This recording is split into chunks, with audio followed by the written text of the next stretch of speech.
नमस्कार, मैं हूं मनीष मणि और आप देख रहे हैं दबंग इंडिया। अगर आपने हमारे YouTube चैनल दबंग इंडिया को अभी तक सब्सक्राइब नहीं किया तो सब्सक्राइब ज़रूर करें। महाराज पांडु लंबी सांस लेते हुए कुंती और माद्री से कहते हैं, तुम दोनों राजधानी वापस चले जाओ।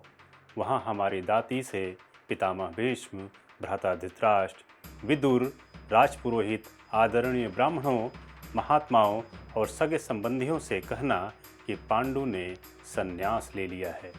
महाराज पांडु की यह बात सुनते ही कुंती और माद्री ने भी उनके साथ ही वन में रहने का निश्चय किया और पांडु की दोनों पत्नियों ने कहा, महाराज, अगर हम दोनों को छोड़कर अकेले ही वन में जाएंगे तो निश्चय ही हम दोनों अपने प्राण त्याग देंगे। कुंती और माद्री का दृढ़ निश्चय देखकर पांडु ने संन्यास न लेकर वानप्रस्थ आश्रम में अपनी दोनों पत्नियों संग जाने का निश्चय किया। साथ ही पांडु ने वानप्रस्थ आश्रम की कठोर से कठोर विधियों का मृत्यु पर्यंत पालन करने का भी निश्चय किया। इसके पश्चात महाराज पांडु ने स्वयं के साथ पत्नी कुंती व माद्री के आभूषणों और बहुमूल्य वस्त्रों को उतार कर ब्राह्मणों को दे हस्तिनापुर जाने को कहा। हस्तिनापुर पहुंचकर ब्राह्मणों ने राज परिवार को बताया कि महाराज पांडु अपनी पत्नियों संग वानप्रस्थ आश्रम को चले गए हैं। भीष्म, धृतराष्ट्र और विदुर के लिए यह सूचना किसी वज्रपात से कम नहीं था। उधर पांडु अपनी पत्नियों संग एक से दूसरे पर्वत पार करते हुए गंधमादन पहुंच गए, परंतु ऐसा क्या हुआ था कि हस्तिनापुर के महाराज पांडु को अपना राज्य त्याग कर वन में जाने का निश्चय करना पड़ा। एक बार महाराज पांडु अपनी पत्नी कुंती और माद्री के साथ वन में थे। वन में घूमते हुए उन्हें दो मृग दिखे, जो वास्तव में सामान्य मृग न होकर ऋषि किंदम व उनकी पत्नी थे।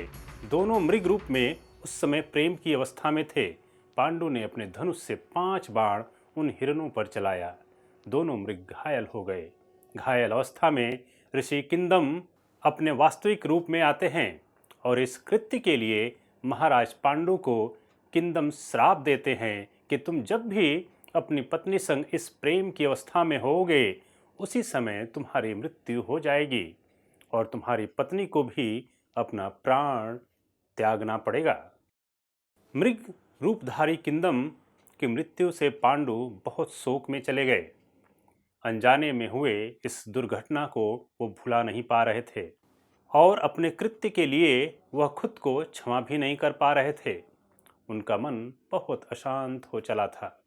बहुत सोच विचार कर महाराज पांडु लंबी सांस लेते हुए कुंती और माद्री से कहते हैं, तुम दोनों राजधानी वापस चले जाओ। वहाँ हमारी दादी सत्यवती, पितामह भीष्म, भ्राता धृतराष्ट्र, विदुर, राजपुरोहित, आदरणीय ब्राह्मणों, महात्माओं और सगे संबंधियों से कहना कि पांडु ने संन्यास ले लिया है। वन में पांडु को कई वर्ष बीत गए। ऋषि किंदम का श्राप उन्हें स्मरण रहा, लेकिन कोई संतान न होने की चिंता उन्हें लगातार होती रही। तब पांडु ने अपनी यशस्विनी पत्नी कुंती से पुत्र प्राप्त करने के लिए तप करने को कहते हैं। देवी कुंती के पास ऋषि दुर्वासा का दिया गया दिव्य मंत्र था, जिससे वह किसी भी देवता का आवाहन कर उसे बुला सकती थी। पांडु कहते हैं कि तुम धर्मराज का आवाहन करो। कुंती ने धर्मराज का आवाहन किया और धर्मराज से उन्हीं के समान दिव्य पुत्र देने को कहा। तदुपरांत कुंती से धर्मात्मा, सत्यवादी और मनुष्यों में श्रेष्ठ युधिष्ठिर का जन्म हुआ। युधिष्ठिर के जन्म के कुछ समय बाद पांडु ने कुंती से वायु देवता का आवाहन कर पुत्र प्राप्त करने को कहा। वायुदेव के आशीर्वाद से भयंकर, पराक्रमी और बलशाली भीमसेन का जन्म हुआ। जन्म के कुछ दिनों बाद ही भीमसेन अपनी मां की गोद से चट्टान पर गिर पड़े। भीमसेन के गिरते ही चट्टान चूर चूर हो गया। जिस दिन भीमसेन का जन्म हुआ, उसी दिन दुर्भाग्य से दुर्योधन का भी जन्म हुआ था। पांडु के कहने पर कुंती को इंद्रदेव से अद्वितीय अर्जुन प्राप्त हुआ, जो भगवान शंकर के समान पराक्रमी और इंद्र के समान अपराजित था। कुंती के कहने पर माद्री ने भी अश्विनी कुमारों का चिंतन किया। तब अश्विनी कुमारों ने देवी माद्री को अपने ही समान दिव्य पुत्रों नकुल व सहदेव का आशीर्वाद दिया।